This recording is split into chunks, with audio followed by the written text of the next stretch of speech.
Hey guys, and welcome back to Haywire Homestead. Whew, I forgot my sunglasses, man. All right, so this video is all about our drainage project.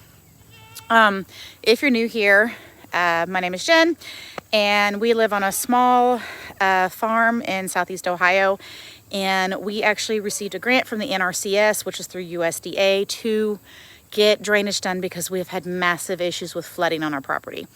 It just does not drain. Because we needed the help, they found that we qualified, and I am going to show you what has been done because we are about 80% done with the drainage project, and then we're going to be moving on to another one that project that we qualified for, which is a high tunnel, and we'll show you that here probably in a couple of months once we get that one done. But let's move on to showing you what is done. Okay, so one of the biggest things is the drainage. We had issues with this paddock flooding, this barn flooding, part of this barn flooding. What they decided to do, because most of our water, these buildings catch so much water and it just flows right into the paddock, where there's some tile drain that was placed in there and it just could not handle the load, and it would just back up all the way into those paddocks, as well as overflow into our barns. So what we have here, hi fish, what we have here, all right, this is what we're actually going to show you, the important stuff. All right, so what they did is, this is downspout. There is actually a drain pipe that runs from here connecting to this drain pipe here, this drain pipe here. There is another one on the backside corner that I'll show you in a minute. And then there's also drain pipes running on the opposite side of this large barn that then carries it down the hill. This is a 60 by 60, 8-inch deep gravel pad that is compacted. Samson! This was originally done because we usually have horses. Right now we don't have horses because my horse passed away. But this gravel pad would make an all-weather pad for in the winter, so they are out of the mud. That was what that was designed for. They also did gravel out here for the traffic coming from the gate. That way, whenever I'm bringing hay in here, then that way the tractor would not be falling down in the, I don't know why my husband put 2 chains on this thing. I guess he really thinks my buck's gonna get out. Actually, my buck's not in here. He must be in the barn. All right, so that is the future site of the high tunnel. Hang on a second. Let me get this gate shut. Ah! All right, you guys are probably staring at my chin right now. All right, so you can see the downspout there. There's downspouts on the other side. We actually had rain last night, a little bit of a low spot there. But the drainage runs over here, and then there's a pipe that goes all the way down this slight slope. And they graded it. So now we don't have a big ditch that we have to run through with our tractor, which made it very difficult to bring hay back here. There's the garden. We are way behind on weeding, so it goes all the way down here. And it actually dumps out into, I guess you would call it a dry well, but I'm not really sure if that's the official term for how they did this. Sorry. That's our neighbor's property. They have a pond. I kind of wish we had a pond. So that drain pipe dumps out into a huge dry well. There's a bunch of gravel in there, and that is where it comes out at. So that way we're not, sending a ton of water shooting at our neighbor. We don't want to do that to them and be bad neighbors. But that is the drainage project. I can take you guys over here and show you a little bit of the garden. Our zucchini is pretty well done and over with. We've still got potatoes that kind of got lost in the weeds over here. So yeah, we wind up with weeds again. All right, this is really funny. We left a few potatoes in this and they resprouted. Look at that. These ones were dying off and they actually bounced back So we have not picked these yet. They are, I think, Kennebecs, if I remember correctly. And basically both of these tubs have no bottom. We just put dirt in them. We cut the bottom off, made little handles, so we can actually just lift this completely off and the potatoes and the dirt will all fall out. So it'll be fun to show you guys later how well this does with that. Our sweet potatoes, I have no idea how they're going to do. We've had deer, look, oh, deer prints.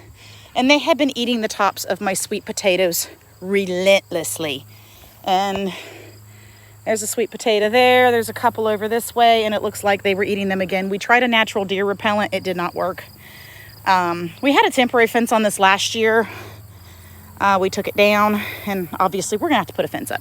This is my spaghetti squash, and the vine borers and squash bugs have really been giving us heck this year. So I'm hoping there's only a couple of those on there, and I'm hoping they make it. We got like 2.5 inches of rain, so it's really wet in here. This is a cushaw squash. So actually, you know what? We'll go back around this way and I'll show you the cushaw because it is huge. Cushaw squash is, you can use it kind of like pumpkin. You can roast it, you can put it in smoothies, bake it into a pie. Very versatile, and they store really well. And the other great thing is you can plant one vine, and look, that's just one of them. And there's another one. They're huge. I think I have like 6 of them in here. Look at this. And there's another big one back in there. And I know there's another one over that way and another one over there. And it goes back in here. This was Gabe's popcorn. And apparently popcorn, you got to let it dry, kind of like you would field corn. So we're hoping that it makes it and he can get a little bit of popcorn. It didn't all germinate. He did 2 kinds. He did a black popcorn, and then he also did one that was called strawberry that we bought the seeds at the local mill. So, show you guys the tomatoes. Our tomatoes are starting to, the plants themselves are starting to get a little crappy looking. These are, oh, I need to pick these. These are a pink ox heart that we got from the seeds from Baker Creek. They are fabulous. They grow huge. They are delicious. They're actually quite meaty. So they do pretty good if I sauce them or if I dice them. They're delicious fresh. These ones are beautiful. This is one called Get Stuffed. So the center is more hollow than most tomatoes. So you could put, you know, I don't know, tuna salad or chicken salad. You could probably put cheese and all kinds of stuff and bake them. These are our San Marzanos, which looks like I'm gonna need to pick some again. These ones right here are called a Homestead tomato. So tomatoes, like I said, some of our plants are not looking the greatest, but they've got tons of fruit on them that's turning. We have bush beans all through here. I have canned, I think it's 96 quarts of green beans and 9 pints so far. This is a yellow Keystone pepper. Aren't they cute little peppers? I actually pickled some. I made them, and the recipe I used was for pepperoncinis, and oh my gosh, they're delicious. So there's more on this one. Actually, these are the red Marconis. So there's some small ones on here. You look here, this one's got a bunch on it. And I have never been really that great at peppers. I don't know why. Sweet peppers tend to do terrible for me. Hot peppers tend to do really good. And this year it flipped. This year I'm getting tons of, let's see if I can find some more in here. There's more in this one here. Let's see if I can get it to show up. I'm having trouble seeing through the lens here. All right, so lots and lots and lots of peppers. And I've never had peppers go this well for me, which is really exciting. Look at that. All right, these are my lima beans. And there are some pods on here and they're starting to fill out. So, ooh, some of them are starting to dry. That's not good. All right, I guess I'm picking lima beans tonight because these are, well, some of those aren't even full, huh? All right, lima beans may be a bust. I don't know, we'll see, because they're not really as filled out as I thought they would be. We may or may not get lima beans this year. We'll see. This is our first year trying to do lima beans. I'm really the only one who likes to eat them anyway. And then down here we've got a warded Incan squash, Cherokee tan pumpkin. Most of our melons died. We got a couple melons off of my head poblano and jalapeno peppers down there. The poblanos. Anybody has a good poblano recipe, let me know. Because this is our first year growing them, and I know that they're really good if you roast them first and get the skin off. These are chickens. Hi, girls. So I guess this is turning into a little bit of an update here. Let's see if we see our little goofy chickens. Oh, no, he's clear over there. I was going to say, let me show you our frizzle chickens. Frizzle chickens are a bantam. They're a type of silky. And I just think they look like they stuck their toe in a light socket. But that is Mrs. Dolly Parton with her lovely bouffant. And that is her boyfriend, the Naked Neck Frizzle.